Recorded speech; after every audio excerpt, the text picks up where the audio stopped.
Like butter. Like butter.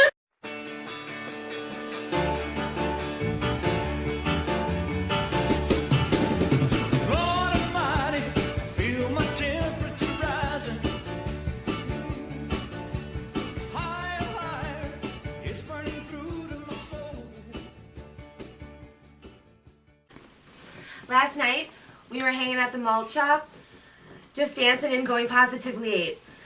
And then the jukebox started playing Earth Angel. So naturally, all the guys started dancing with their girls.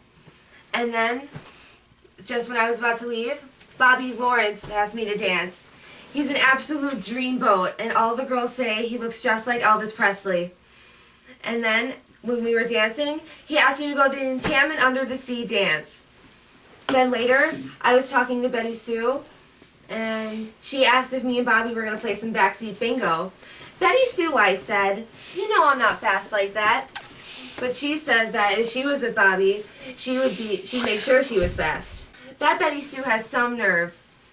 But anyways, my mom is making me a dress with tulle and everything. The 50s are a great time to be a teenager. What with the rock and roll and drive-ins, it's impossible to get bored. Rita, go to bed. Well, I have to go now and dream sweet dreams of Bobby Lawrence. Maybe I'll even get pinned.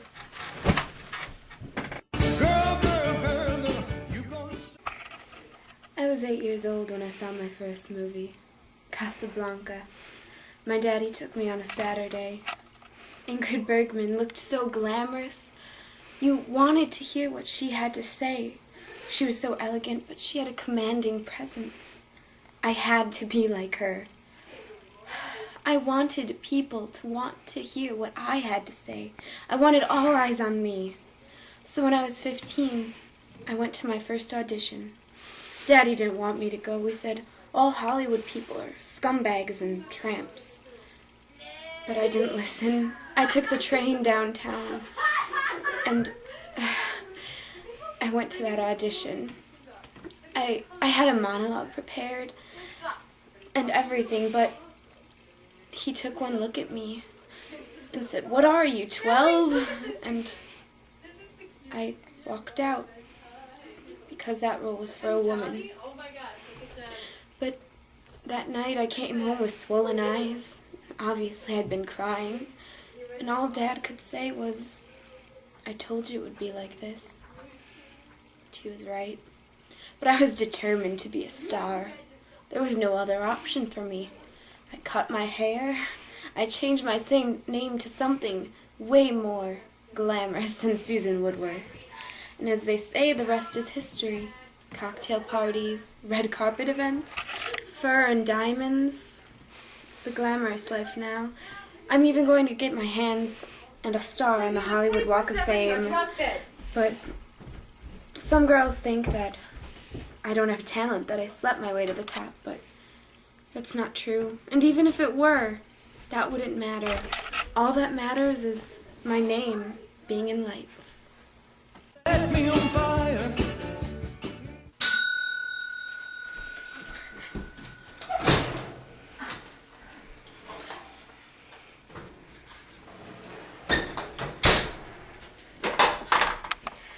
I have to have dinner ready for my husband by the time he comes home at 5. If I don't, I'm not a good wife. Better Hopes and Garden says, always put your husband's needs before your own. I believe that. I truly do. You know, I used to be a secretary, spent all day typing things up. All the boys would come and tell me that I'm pretty. I liked it. I felt important. But I quit when I married Harry.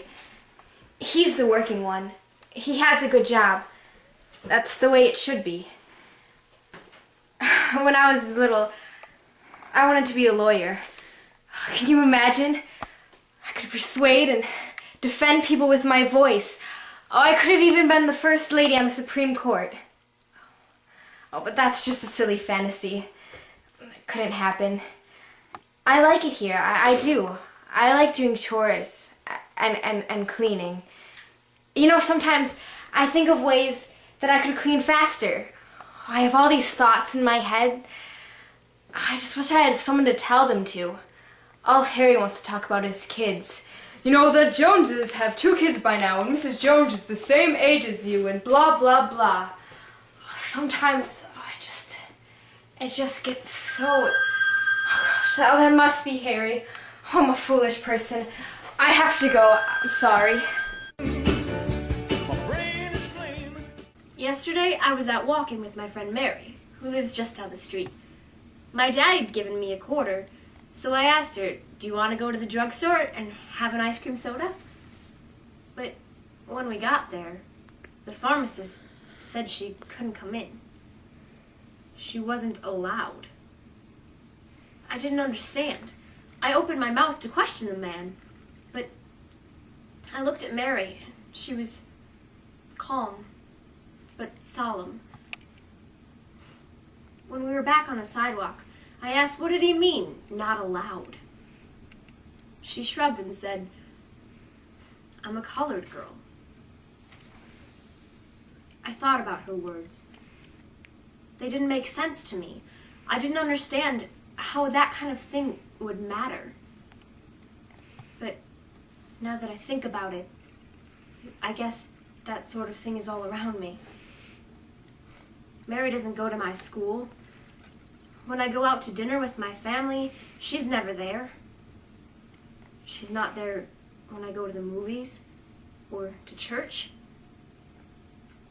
I don't see any colored folk in any of those places. Mother says it's because Americans are not willing to accept people who are different. She says there's a lot of hatred in this world, and that hatred causes people to treat other people differently because of the color of their skin. They get treated like animals. But Mary is not an animal. She's my best friend. She's no different than any other girl. It isn't fair. Color shouldn't matter. It doesn't matter to me. Mary's no different than I am. If they looked a little bit closer, they'd see that. I don't know which way to go. I'm really funny when I'm not trying to throw up.